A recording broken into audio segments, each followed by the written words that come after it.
माननीय मुख्यमंत्री जी की वीसी हुई थी, उसमें बहुत कुछ हम लोगों की चर्चाएं हुई। माननीय मुख्यमंत्री जी द्वारा बहुत सारे निर्देश दिए गए विधायकों को, और सभी से अपेक्षा थी कि हम मीडिया के भाइयों की सहयोग लेकर आम जनता तक हम अपनी बात पहुंचाएं। तो उसी माध्यम से सभी विधायक प्रेस कॉन्फ्रेंस कर रहे हैं। खास करके ये कोविड की जो महामारी चल रही है और इतनी बुरी स्थिति हुई है, आप लोगों ने देखा हमारे देवास में 5 मार्च को पहला केस आया, क्योंकि हम लोग 0 हो गए थे, आप लोग जानते हैं सब। 5 मार्च को केस आया और इतनी तेजी से ये बढ़ा। 15-16 मार्च के बाद, अप्रैल के बाद 30 अप्रैल तक हमारा पीक रहा, और उसके बाद माँ चामुंडा, माँ तुलजा भवानी की कृपा से हम एक जगह रुके और अब हम ढलान पे हैं। पर ढलान पे होने के बाद भी हम लोगों की खास जो कुछ परेशानियां जो आम जनता को आ रही हैं, उनके बारे में मैं चर्चा करना चाहूंगी। इसको जीतने के लिए हमें, आप लोगों को मालूम है, कड़ा लॉकडाउन करना पड़ा। और जब हम कड़ा लॉकडाउन करते हैं, हमें बहुत विकट परिस्थिति होती है, हमें चूज करना पड़ा कि कड़ा लॉकडाउन करना है कि नहीं, क्योंकि बहुत दिनों तक हम टालते रहे लॉकडाउन को, क्योंकि सबकी फाइनेंशियल हालत थोड़ी सी इसमें बिगड़ती है। तो सबसे पहला उसका जो परिणाम आता है, जो रोज कमाने वाले लोग होते हैं, जो कमाते हैं दिन भर और शाम को अपने भोजन परिवार को खिलाते हैं, ऐसे परिवार सबसे ज्यादा इफेक्ट होते हैं। उन परिवारों का ध्यान रखना, ऐसे परिवारों का ध्यान रखना जो इस बीमारी से ग्रस्त हैं, और ऐसे परिवारों का, ऐसे व्यक्तियों का ध्यान रखना जिनकी इस परिवार के कारण मृत्यु हुई है। तो उनके लिए कुछ सरकार की जो योजनाएं हैं, उनके बारे में मैं थोड़ा सा बहुत शॉर्ट में बताना चाहूंगी। सबसे पहले तो आयुष्मान योजना को माननीय मुख्यमंत्री जी ने थोड़ा विस्तृत किया है, उसको 40% बढ़ाकर ऑलमोस्ट उसका पेमेंट प्राइवेट हॉस्पिटल्स को उस लेवल का कर दिया जो एक प्राइवेट हॉस्पिटल में प्राइवेट डॉक्टर एक मरीज से लेता है, उतना देना सुनिश्चित किया, ताकि डॉक्टर्स को भी नुकसान नहीं हो और डॉक्टर्स भी आनाकानी ना करें आयुष्मान कार्ड के लोगों को लेने के लिए। और जिस व्यक्ति के पास आयुष्मान कार्ड है, उसका पूरा परिवार इस कार्ड का उपयोग ले सकता है, ये बात भी सुनिश्चित की गई। इसके बाद माननीय मुख्यमंत्री जी ने कल परसों अनुग्रह राशि के बारे में ऐलान किया है। 1 मार्च के बाद जिस भी व्यक्ति की कोविड के कारण मृत्यु हुई है, उसे 1 लाख रुपए की अनुग्रह राशि देने का निश्चय किया है सरकार की तरफ से। ये हर उस परिवार को मिलेगी जहां पे किसी की मृत्यु हुई है। ऐसे ही उन परिवारों को जो भोजन के लिए परेशान हो रहे हैं, उन्हें 5 महीने का राशन, हर व्यक्ति को 5 किलो अनाज, उस हिसाब से पूरे परिवार का कैलकुलेट होगा 1 महीने का, और उस 1 महीने के बाद 5 महीने का उनको 2 महीने का केंद्र सरकार की तरफ से मिल रहा है और 3 महीने का राज्य सरकार की तरफ से मिल रहा है। अभी हम 3 महीने का दे रहे हैं जो राज्य सरकार की तरफ से मिल रहा है। एक और घोषणा माननीय मुख्यमंत्री जी की है, वो ये है कि ऐसे जो मासूम बच्चे जिनके माता पिता दोनों कोविड महामारी में शांत हुए हैं, उनको 5,000 रुपए महीने की पेंशन दी जाएगी। तब तक दी जाएगी जब तक वो सक्षम नहीं हो जाते हैं, बालिग नहीं हो जाते हैं अपना भरण पोषण करने के लिए। तो ये कुछ कदम हमारे माननीय मुख्यमंत्री जी ने उठाए हैं। पात्रता पर्चियां 24 कैटेगरीज के उन लोगों की बनाई जा रही हैं जिन लोगों को पहले पात्रता नहीं थी। पहले केवल राशन कार्ड थे और कुछ लोग पात्र थे इस फ्री अनाज लेने के लिए। तो ये 3 महीने का अनाज और अस्थायी रूप से 24 कैटेगरी के लोगों को मिल सके। कुर्सियां दे दो इधर। ऐसे 24 कैटेगरी के लोगों को मिल सके, जैसे घरेलू कामकाजी महिला है, हम्माल है, ठेले वाले हैं, ड्राइवर्स हैं, बस रिक्शा के ड्राइवर्स हैं, फेरी वाले हैं। तो इन सबको इंक्लूड किया गया है। उस अस्थायी पात्रता पर्ची इन लोगों के लिए बनेगी। और हमारी हर वार्ड में एक क्राइसिस मैनेजमेंट कमेटी भी बनाई गई है, हर वार्ड में, शहर में और हर गांव में बनाई गई है। ये 5 से 7 लोगों की क्राइसिस मैनेजमेंट कमेटी बनी है। इस कमेटी के द्वारा विगत हफ्ते भर में हमने अभी तक 3000 फॉर्म्स भरवा दिए हैं शहर में, और इन 3000 लोगों को और अस्थायी पात्र का पर्ची उपलब्ध हो गई है। उन लोगों को ये अनाज मिल पाएगा। और आज हम आयुष्मान का देखने जाएं तो आयुष्मान के हिसाब से जो लोग फायदा मिल रहा है, फ्री इलाज का मिल रहा है। उसके अलावा भी हर एक व्यक्ति को जो सरकारी हॉस्पिटल में जाएगा उसे कोविड का फ्री इलाज सुनिश्चित किया गया है। तो ये सब बातें तो हमारी माननीय मुख्यमंत्री जी की योजनाओं के बारे में हुई। अगर हम देवास के अपनी लोकल बात करते हैं तो हम सबसे पहले बात कर सकते हैं एमजी की। एमजी में आप जानते हैं कि 400 बेड्स हैं। हमने 200-250 बेड्स बढ़ाए, नर्सिंग कॉलेज में भी 250 बेड्स बढ़ाए। तो अभी हमारे पास 400 बेड्स हैं एमजी में। उसमें से 160 बेड ऑक्सीजन के हैं। 160 बेड ऑक्सीजन के हैं। अब हमें जरूरत है, हमें 400 में से कम 300 को ऑक्सीजन बेड कन्वर्ट करना है। ये हमारा एम था। अब हमें 140 बेड और ऑक्सीजन में कन्वर्ट करना है। तो उसके लिए हमारे पास 2 ऑक्सीजन प्लांट्स लग रहे हैं। एक आप जानते हैं विधायक निधि से लग रहा है जो 1-2 दिन में चालू हो जाएगा, और एक शासन के द्वारा भी दिया जा रहा है, वो अभी कुछ दिनों बाद आएगा। जो विधायक निधि से लग रहा है उससे 60 से 70 बिस्तरों पे ऑक्सीजन दे पाएंगे। वैसा ही जो शासन की तरफ से आएगा तो उसमें भी हम 60 से 70 लोगों को दे पाएंगे। उस तरह से हम पूरा 300 बेड ऑक्सीजन के कर पाएंगे, क्योंकि 400 बेड टोटल है और ऑक्सीजन बेड 300 करने हैं अपने को। 100 बेड अपन बिना ऑक्सीजन के सामान्य पेशेंट के लिए भी रख सकते हैं। तो ये 300 बेड हमारा एम है कि 300 बेड ऑक्सीजन का करना है, क्योंकि बात चल रही है कि तीसरी लहर आएगी, थर्ड वेव आएगी। वो थर्ड वेव कैसी होगी, किसको इफेक्ट करेगी, क्या करेगी, उसकी तैयारी हमें पहले से करनी है। उस तैयारी के लिए हमें 300 बेड की आवश्यकता है, ऐसा हम मान के चलते हैं। पहले हमारे पास 60-70 बेड थे, अब हम 300 का एम रख रहे हैं कि अगली कोई लहर आती है, तीसरी वेव आती है, तो हम 300 बेड की तैयारी रखें। ऐसे हमारे पास पहले 10 आईसीयू के बेड थे, फिर हमने अभी बढ़ा के 30 और बढ़ाए, तो अब हमारे पास 40 हो गए हैं। अभी इंडस्ट्रीज के सहयोग से, बाढ़ लोकर की सहयोग से हमें 20 बेड और 20 बेड का आईसीयू और बना के मिल रहा है, और शासन की तरफ से पैसे आ गए हैं, और उससे हमारे 10 बेड का बच्चों का आईसीयू बनना शुरू हो रहा है। उस 10 बेड का आईसीयू जो बन रहा है, अभी जो चाइल्ड वार्ड है, शिशु वार्ड है, उसके बगल वाला जो वार्ड है उसको कन्वर्ट कर रहे हैं। शिशु वार्ड एक तो सामान्य वार्ड रहेगा, उसके बगल में एक बच्चों का आईसीयू भी बनाने की पूरी तैयारी है। उसका पैसा शासन की तरफ से आया हुआ है और उसकी तैयारी शुरू की है, और जल्दी से जल्दी इस बच्चों के आईसीयू को बनाकर हम तैयार रखेंगे कि भगवान न करे, माँ चामुंडा ना करे कि हमें इसकी जरूरत पड़े, पर हम इसकी तैयारी रखना चाहते हैं। इसी तरह से अभी नए डॉक्टर्स और नर्सेज रिक्रूट किए हैं सरकार ने, उसी में देवास को 25 नर्सेज मिल रही हैं। तो 25 नर्सेज आने वाली हैं जो देवास के लिए आवंटित है, और आयुष के डॉक्टर्स वगैरह 13 से 14 डॉक्टर्स हैं, उनको हम लोगों ने कोविड के लिए तैयारी करके उनको हम तैयार कर रहे हैं कि कभी फिर से कोविड की तैयारी आती है। आज भी आप देख रहे हैं कि ये कोविड की जो अभी लहर आई थी, उसमें इन आयुष के डॉक्टर्स ने भी बहुत अच्छा काम किया है, सराहनीय काम किया है। उन सबको मैं बहुत बहुत धन्यवाद देना चाहूंगी।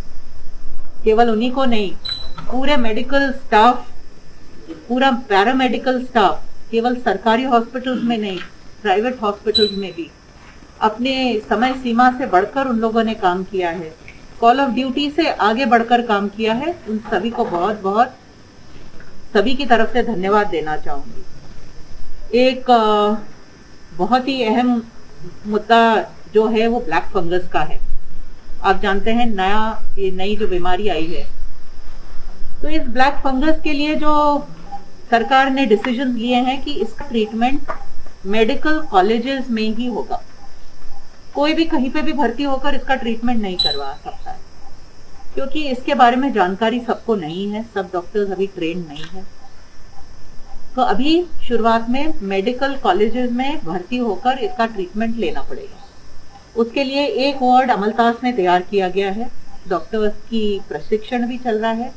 इस वीसी में मैंने ही मुख्यमंत्री जी से मांग की थी कि एक कुछ वीसी के द्वारा या कोई जैसा भी व्यवस्था जम पाए, प्राइवेट डॉक्टर्स को, सरकारी डॉक्टर्स को हमें प्रशिक्षण देना चाहिए कि ब्लैक फंगस है क्या और इसको हमें चिन्हित कैसे करना है, और इसको अगर हमें दिखता है कि ये ब्लैक फंगस की शुरुआत है तो उसका शुरुआती इलाज क्या है, उसको कैसे ट्रीट करना है, कैसे संभालना है और कब इसे कहाँ रेफर करना है।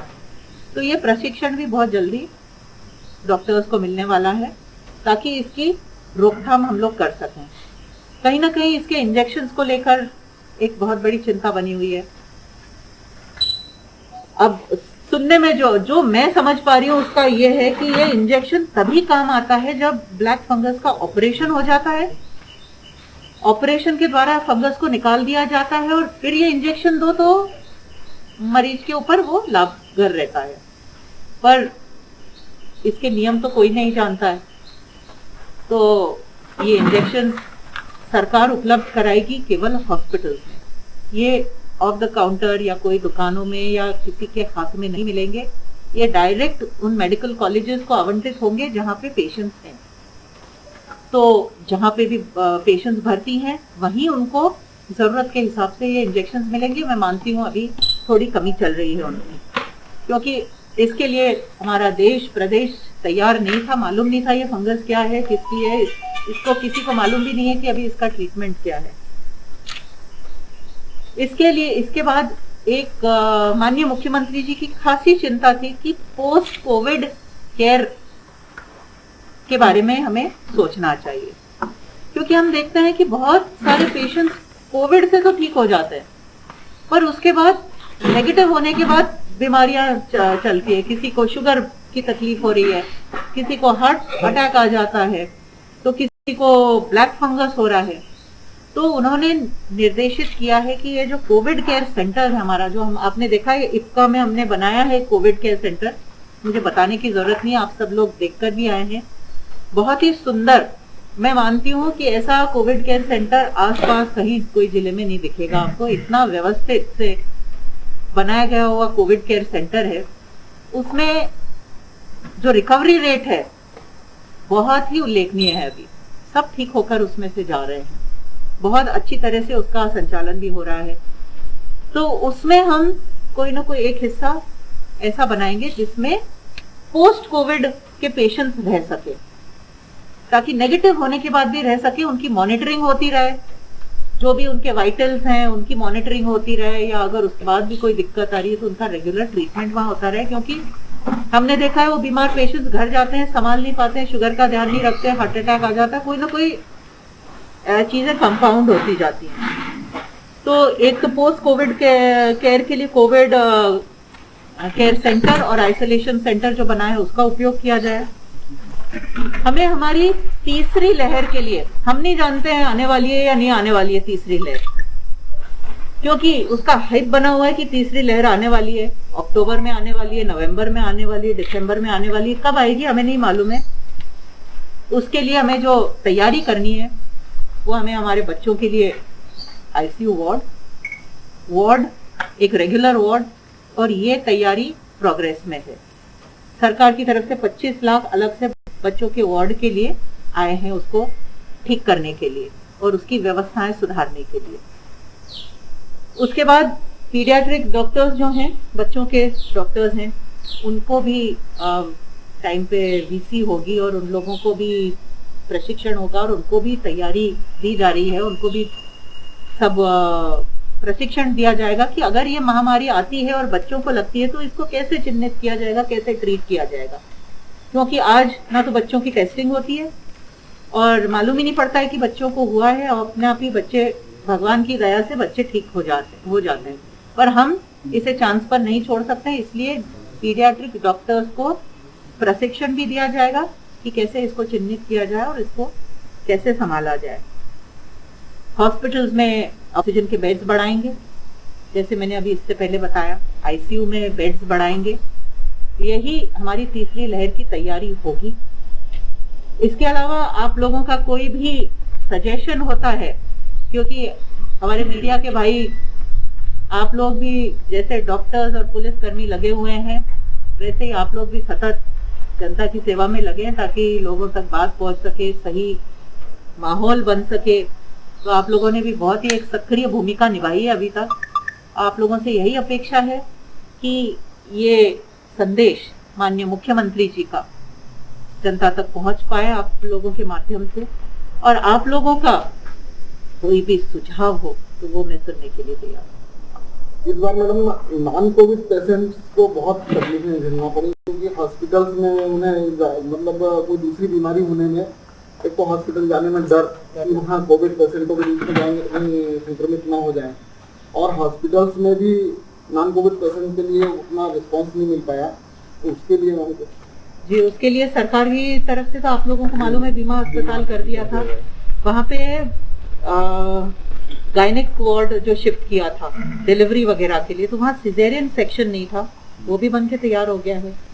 उसको वहाँ पे पहले या दूसरे ही पेशेंट, वहाँ एक महिला का ऑपरेशन हुआ, वो कोविड निकल आई, तो उसके कारण वापस से उसको सैनिटाइज करना और उसको फ्यूमिगेट करना और उसके लिए 2 दिन के लिए बंद करना पड़ा था। तो वापस वो तैयार है। तो अब सिजेरियन सेक्शन भी महिलाओं के वहाँ हो पाएंगे, रेफर करके इंदौर नहीं जाएगा कोई भी। माननीय संवेदनशील मुख्यमंत्री जी ने जिस प्रकार तीसरी लहर की तैयारी की है, काश अगर दूसरी लहर की तैयारी की होती तो शायद ये स्थिति नहीं बनती। मालूम नहीं था ना कि पहले नहीं, लोगों ने इसकी, वैज्ञानिकों ने घोषणा भी की, पर अब करी है। अब तीसरी लहर की हम कर रहे हैं तैयारी। जो 1 लाख वाली जो योजना मुख्यमंत्री जी की है, और उसमें दिक्कत खड़ी हो रही थी, बड़े पैमाने पर मौतें हुई है, लेकिन बाद में उनकी रिपोर्ट निगेटिव आ जाती है, तो ऑफिशियली वो लोग कोविड से मौत को नहीं माना जाता जी। ऐसे में अगर टोटल देखा जाए पिछले साल से लेकर अब तक 42 केसेस को भी माना गया है कि इनकी मौत हुई है, जिसमें इस सीजन इसलिए बोल रहा हूँ 2021 में इसमें 15 या 16 की मौतें मानी जाएंगी एक तरह जो कोविड से हुई। तो जो लोग पोस्ट कोविड के कारण मरे, क्या उनके लिए कुछ राहत की बात होगी? नहीं, इसमें बात करते हैं माननीय मुख्यमंत्री जी से। अभी जो निर्देश आए हैं 1 मार्च से लेके कोविड की डेथ के लिए 1 लाख रुपए का अभी ये आदेश आया है। अब इसमें और किसे जोड़ना है और क्या करना है, अब हम जनप्रतिनिधि बात करेंगे मुख्यमंत्री जी से, और इस पॉइंट पे सभी जनप्रतिनिधि बात करना चाह रहे हैं और सब करेंगे भी, क्योंकि प्राइमरी कारण हाँ बिल्कुल मैं समझ गई, क्योंकि वो कारण तो कोविड के कारण ही है। वो तो रूल के हिसाब से इतने दिन में नेगेटिव हो जाता है पेशेंट। सही बात, ये बात करेंगे। मैडम एक तो मौत बहुत हुई जी, मौत, हाँ है ना जी। इसके बाद शमशान घाट में लाइन लगी जी। ऐसे मौके पे बावड़िया के शमशान घाट को तोड़ना आप कहाँ तक उचित मानती है? मेरा कहना वो अवैधानिक है या आर्सेनिक स्टार्ट से मालूम था, लेकिन उस लहर में तोड़ना मैं गैर मौजूद मानता हूँ। तो उसमें मैंने बात करी नगर निगम से, कमिश्नर से बात की कि वो क्या कारण था। कारण ये था कि वहां पर कोई व्यवस्था नहीं थी, केवल शेड बना था, आपने देखा था जी। और वहां पे रेगुलर तौर पे कोई भी इक्का दुक्का रेगुलर जाके और वो कर लेते, बाकी सब तो रेगुलर स्मशान घाट में ही जाते थे। पर कोविड के समय वहां पर लोग कोविड की लाशें ले जाके जलाने लग गए थे, तो आसपास के लोगों ने कंप्लेन की थी कि यहाँ पे कोविड की लाशें जल रही हैं और वो लोग लाके जला रहे हैं। तो उस कंप्लेन को देखते हुए उसको हटाया गया, क्योंकि वहां पे कोई व्यवस्था नहीं थी, नगर निगम संचालित नहीं कर रही थी, लकड़ी नहीं अवेलेबल कर रही थी, पानी नहीं था, कोई भी व्यवस्था नहीं थी, तो उसको टेम्पररी तौर पे उसको तोड़ा गया है। अगर उस एरिया के लिए अपने को जरूरत महसूस होती है कि वहां पे अपने को व्यवस्थित से स्मशान घाट चाहिए, तो अपन उस एरिया में जरूर सरकारी जमीन चिन्हित करके प्रॉपर स्मशान घाट बनाएंगे। ये एक बात और थी कि रास्ते के बिल्कुल बगल में था, तो जब अंतिम संस्कार होता था तो रास्ते पे आने जाने वाले लोग सब देखते थे, व्यवस्था भी नहीं थी वहाँ पे, और कोविड की लाशें वहाँ पे लाइन से आके जलने लग गई थी। कोविड की आरोप है कि वहाँ कोविड की कोई लाश नहीं आई, उसके लिए एक गांव तय कर, आज भी कल ही लाश जली, मैं खुद मौजूद हूँ मेरे घर से, यही बावड़िया में रोज जल रही है वहाँ पे, आज भी जल रही है, कोई नई बात नहीं है। उसके लिए उसकी प्रॉपर व्यवस्था मैंने कमिश्नर को बोला है, जमीन चिन्हित कर। ऐसे मौके पे जब लाशों के लिए नंबर लग रहे हैं, सिर्फ मेरा अवैधानिक कोविड सब मान्य है, लेकिन वो समय अच्छा ये कोई जानबूझ के या किसी को तकलीफ पहुंचाने के लिए नहीं किया है, ये व्यवस्था संचालित करने के लिए किया था कि कोविड की लाशें इधर उधर बिना जहां पर भी नगर निगम के द्वारा संचालित स्मशान घाट नहीं है वहां पे ना जले, इसके लिए किया। 50 साल से जल रही थी। जब मैंने मैडम से पूछा, जो अभी कोविड वाली सिचुएशन थी ना, उन्होंने मुझे ये कहा कि यहाँ लोगों का ये आपत्ति है कि धुआं हमारे घर में आता है। सब अलग अलग कारण बता रहे हैं। अब सब अलग बता रहे होंगे, मैं आपको जो कारण बता रही हूँ वो ये है कोविड की। सिर्फ वो एबी रोड पे है जिसकी जमीन है, आज मैम नहीं, वो नगर निगम की जमीन है, नगर निगम की जमीन है, वो सार्वजनिक कर ही देना चाहिए उन्हें। वो सार्वजनिक जमीन है, नगर निगम की जमीन है, जहाँ तक मैं जानती हूँ नगर निगम की जमीन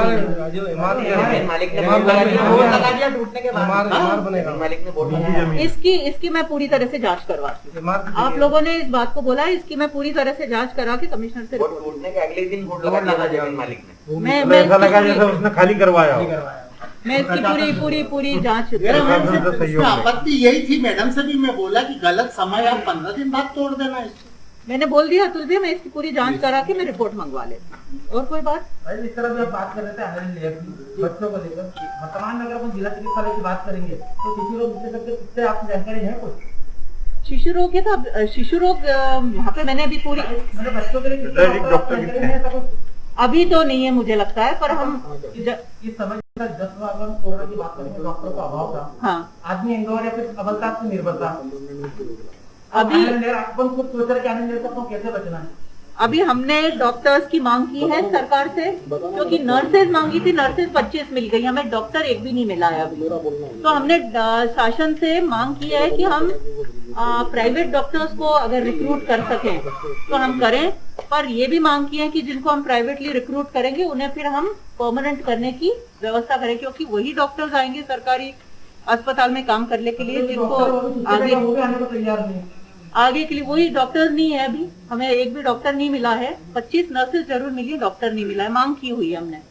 अभी 2 दिन पहले घटनाक्रम हुआ है, 5 साल का बच्चा जो है वो इलाज के अभाव में मर गया। पूरे अस्पताल में रात भर प्रतिदिन दौड़ता है, किसी ने उसको भर्ती नहीं किया। तो इस तरह के अन्य बीमारियों से भी जो बच्चे पीड़ित हो रहे हैं उनके लिए कोई व्यवस्था ही नहीं बन रही है। तो सभी जो है कल की जो घटना, कल परसों की जो घटना हुई है उसने सभी को हिला के रखा है। उसके लिए कलेक्टर से बोल के हमने उस हॉस्पिटल के अगेंस्ट जांच खुलवाई है, पूरी जांच होगी, और अगर वो हॉस्पिटल में डॉक्टर्स या वो हॉस्पिटल दोषित पाया जाता है कि उन्होंने उस बच्चे को वापस किया है, ट्रीटमेंट नहीं किया है, या मना कर दिया है किसी डॉक्टर ने उसको ट्रीटमेंट करने के लिए, कड़ी से कड़ी कार्रवाई होगी। ये कलेक्टर साहब पहले भी बोले, प्राइम हॉस्पिटल में एजीएम साहब जांच करने गए, उसने कॉपरेट करने से इनकार साफ कर दिया। बिल्कुल आज भी वहाँ पे कोई सूची नहीं टांगी है प्रदेश शासन की कि इस ऑपरेशन के इतने पैसे लगते हैं। उसके ऊपर तो बहुत कड़ी कार्रवाई की थी। अभी भी आपको लगता है कि कोई सुचारू रूप से नहीं चल रहा, बिल्कुल बताएं, उस पर करेंगे कार्रवाई। अच्छा, एक सवाल ये है कि थोड़ा सा अलग है, जरूर है, लेकिन पीड़ित लोग होता है। 15 महीने की कांग्रेस की सरकार जब थी तो उसने संबल योजना को सस्पेंड किया, या जो भी उसको संज्ञान अलग तरीके से लिया, वापस आपकी सरकार है। इन 15 महीनों के अंदर ऐसे कई पात्र हैं जो संबल योजना के पात्र होते यदि बीजेपी की सरकार, आज की तारीख में वो लोग भटक रहे हैं कि हमको जो सरकार आपकी आ गई, तो आपसे उम्मीद कर रहे हैं वो लोग कि हमें वो संबल योजना के तहत जो लाभ हमेशा मिलता आया लोगों को, इन 15 महीनों के अंदर अगर वो पीड़ित है तो भी उनको लाभ दिया। हमारी सरकार आई है, तब से कोरोना से ही जूझ रही है अरविंद जी, है ना। जब से सरकार आई है, हम लोगों ने सरकार आते से मुख्यमंत्री ने पहली बैठक कोरोना की और आज तक कोरोना से ही जूझ रहे। अभी भी कलेक्ट्रेट में मुख्यमंत्री की वीसी चल रही है, सब अधिकारी वहीं बैठे हुए हैं, कंटिन्यूस कोरोना से जूझ रहे हैं। ये संबल योजना माननीय मुख्यमंत्री जी की बहुत दिल के करीब वाली योजना थी। हम लोगों ने इसे बहुत ही मन से चालू किया था और आप आश्वस्त रहिए, जिनको इसके लिए पात्रता है, जो पहले जुड़े हुए थे वो जुड़े रहेंगे और जो आगे भी जुड़ सकते हैं उन्हें भी हम लोग जोड़ेंगे, ये मेरा वादा है। राजा, आपने बताया 10 बेड का आईसीयू जो तैयार हो रहा है और आपने बोला शासन से उसका पैसा दिया, तो ये कब तक तैयार हो जाएगा? और उसके बाद कई योजनाओं में ऐसा रहता है भ्रष्टाचार की भेंट हो जाता है, तो इसके लिए क्या मॉनिटरिंग रही कि 10 बेड का व्यवस्थित आईसीयू बन जाए, ताकि आपने कहा भगवान न करे किसी जगह आए तो बच्चे को लेके इंदौर या कहीं दौड़ना नहीं पड़े। आप और हम ध्यान रखेंगे ना। नहीं तो इसकी मॉनिटरिंग भ्रष्टाचार की, अब हम तो पता नहीं ना कितना पैसा आया और कहाँ लग रहा है, क्या बिल पे चेक नहीं करेंगे, तो इसकी अभी तो 25 लाख आए हैं और उसमें काम चालू हुआ है और मैं पूरी तरह से लगी हुई हूँ कि ये जल्दी से जल्दी काम हो और ये बनकर तैयार हो जाए। तो पूरी कोशिश है ये जल्दी से जल्दी बने, जिला अस्पताल में बने। एक आम मुद्दा है जो आयुष्मान का आपने बताया, तो देवास में जितने भी निजी हॉस्पिटल्स हैं वो आयुष्मान को दूर मेडिक्लेम वालों तक को नहीं ले रहे हैं, एडमिशन नहीं देते, मना कर देते, कहते हैं आयुष्मान नहीं चलेगा। नहीं, जहाँ पे भी हमें शिकायत मिली है, एक दो हॉस्पिटल के नाम नहीं लेना चाहूंगी मैं, पर जहाँ की भी शिकायत मिली है कि आयुष्मान कार्ड को ये नहीं मान रहे हैं और इसको नहीं चला रहे हैं, उनके अगेंस्ट कार्रवाई की है। वो जो पेशेंट है उस समय किससे गुहार लगाए, किससे बोले कि भाई मैं आयुष्मान का हूँ और मुझे ऐसा कोई नंबर जारी हो जाए या ऐसी कोई स्थिति हो जाए? नंबर आप कभी भी मुझ तक पहुंच सकते हैं, सबको मालूम है, सीएमएचओ हैं, कलेक्टर हैं, हम लोग तो बहुत ज्यादा पेशेंट की बहुत अच्छी बात बताइए। सबसे बड़ी बात ये है कि ये आयुष्मान का जो नियम है जी, वो एक्चुअली अगर जाते से रिसेप्शन पे कार्ड अगर कोई बदलाता है और वो नियम बदला दिए जाए कि आयुष्मान कैसे इसका जो एक तरह से जो फॉलो करना है किस तरह से करना है, तो सबसे पहले तो इन्फॉर्मेशन देना होती है, तो ये बतलाते नहीं है प्राइवेट सेक्टर के, वो सीधे पैसा जमा कराने की बात करते हैं कि आपको पैसा जमा कर दो आयुष्मान कार्ड। नहीं, मेरे पास ही एक दो लोगों के फोन आए थे आप लोगों के कि किसी का पैसा जमा कराया था, हमने वापस दिलवाया पैसा। जी हाँ, अभी 2 दिन पहले फिर शिकायत आई, ये चलती रहती है निरंतर, क्योंकि वहाँ पर लोगों को मालूम नहीं है। पहली चीज क्या होती है कि इन्फॉर्मेशन देना होती है, जो आयुष्मान का एक नंबर होता है, तो ये अस्पताल वाले बदलाने को गरीब लोगों को नहीं जानते। कुछ हॉस्पिटल वाले, प्राइवेट हॉस्पिटल वाले करते हैं गड़बड़ी, वो अपने संज्ञान में आए तो अपन उसके अगेंस्ट कार्रवाई करते हैं। आयुष्मान की नियमावली है ना, वो हर अस्पताल में लगा देंगे। चलिए, बहुत अच्छा सुझाव है, इसको करते हैं। 1 2 3 4 स्टेप बिल्कुल इसको करते हैं अपन। ये मैं कलेक्टर को मेडिकल भी काम करता है, इन्फॉर्मेशन होती है, फिर वहाँ से ये लोगों को गलतफहमी है कि नहीं, ये नियमावली बना के और हॉस्पिटल में चिपका दे, ये काम करते वो हैं। बिल्कुल आयुष्मान कैसे काम करता है। बिल्कुल बिल्कुल। क्या आज तक किसी प्राइवेट अस्पताल या कोई डॉक्टर के खिलाफ कार्रवाई हुई है कोरोना काल के चक्कर में? प्राइम के अगेंस्ट कितनी बड़ी कार्रवाई करी थी? अस्पताल के अगेंस्ट क्या हुई है? वो तो कर्मचारी जो है उनके खिलाफ हुई। अब हॉस्पिटल के अगेंस्ट यानी कर्मचारी और इन्हीं के अगेंस्ट होगी ना। हॉस्पिटल बंद करके क्या करेंगे तरुण भैया? नहीं, हॉस्पिटल के संचालक के खिलाफ, हॉस्पिटल के संचालक के खिलाफ कोई भी कार्रवाई तो हुई है, कार्रवाई हुई है, बहुत कड़क कार्रवाई हुई है, आप लोग जानते हैं। प्राइम के अगेंस्ट बहुत कड़क कार्रवाई हुई है और उसको देख के बहुत दूसरे हॉस्पिटल सुधरे हैं, दूसरों ने बहुत उसको वो किया है।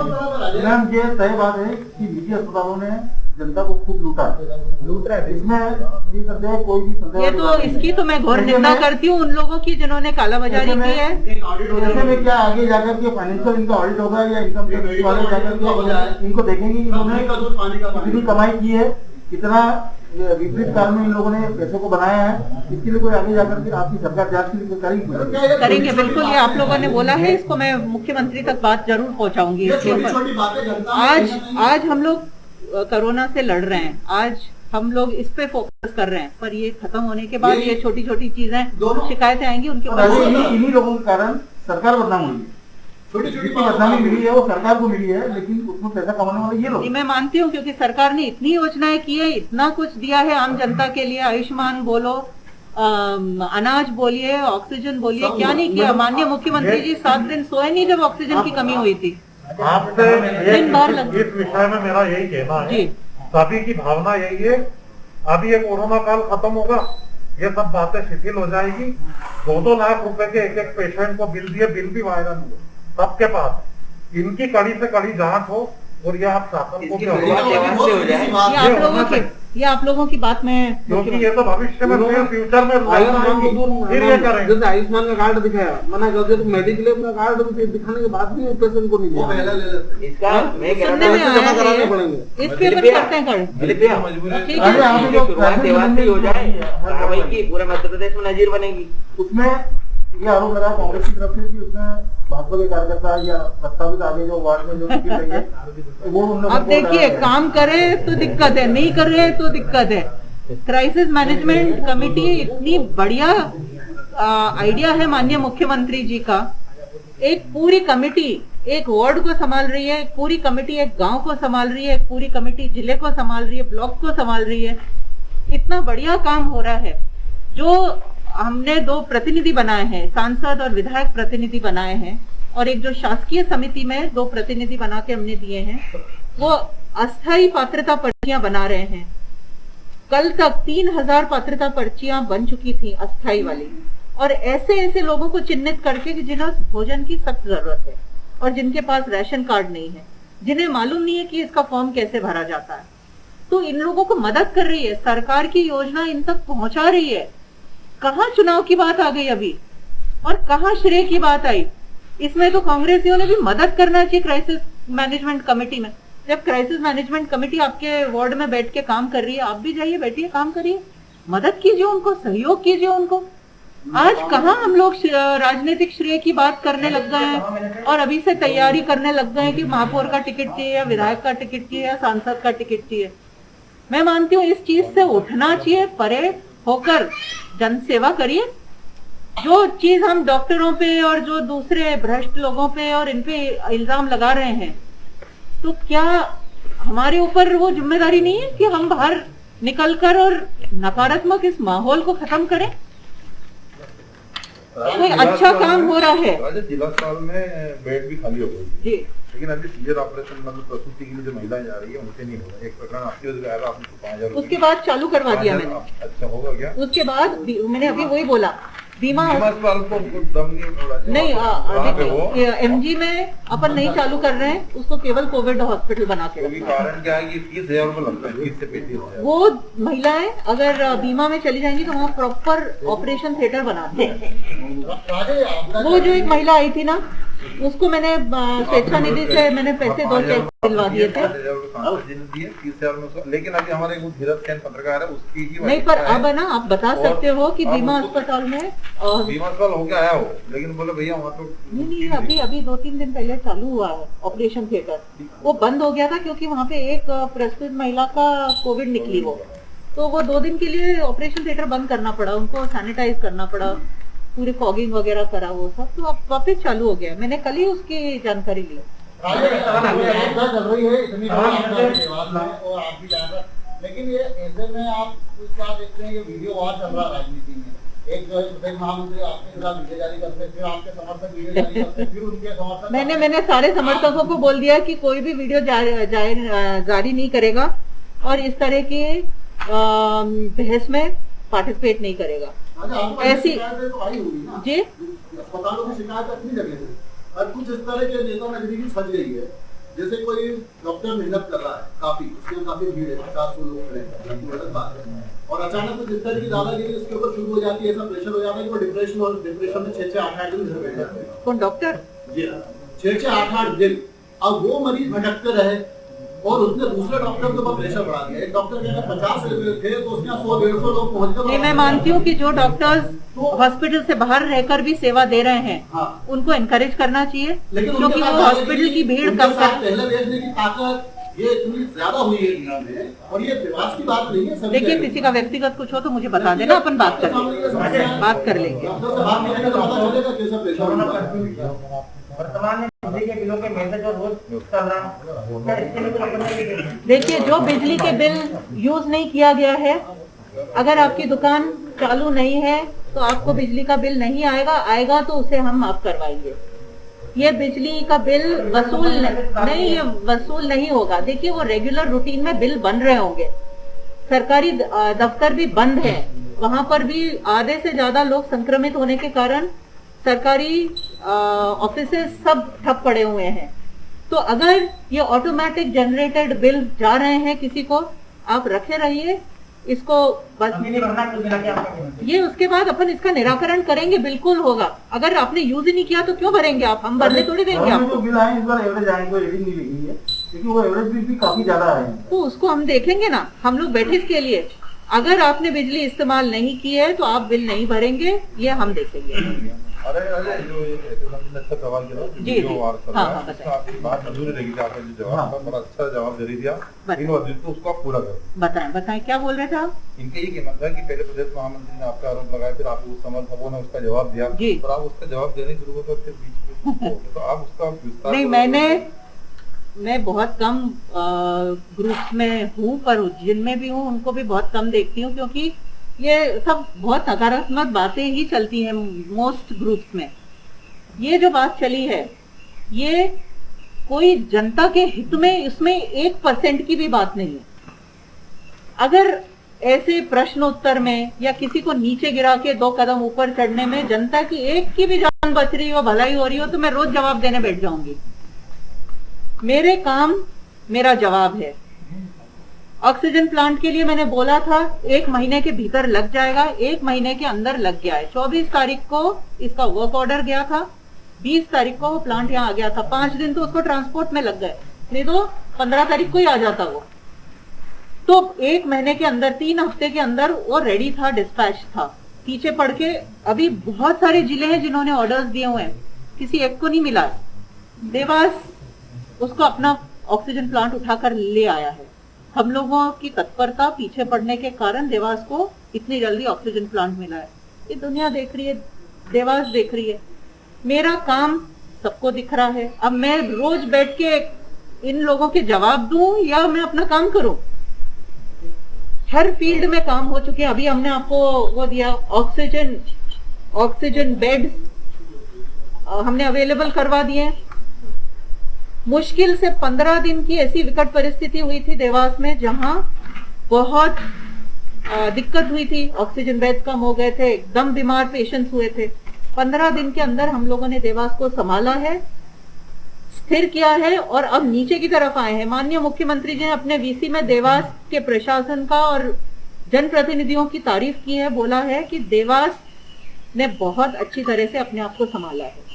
सामाजिक संस्थाओं को क्या कहिए जो एक दूसरे की मदद करने के लिए प्रशासन उसको किस तरीके से देख रहा है, जो समाज में लोग, क्योंकि महामारी से निपटना नहीं, देखिए किसी एक की काम नहीं है। महामारी से निपटना किसी एक व्यक्ति का काम नहीं है। अच्छा नेतृत्व चाहिए उसमें और सभी की सहभागिता चाहिए।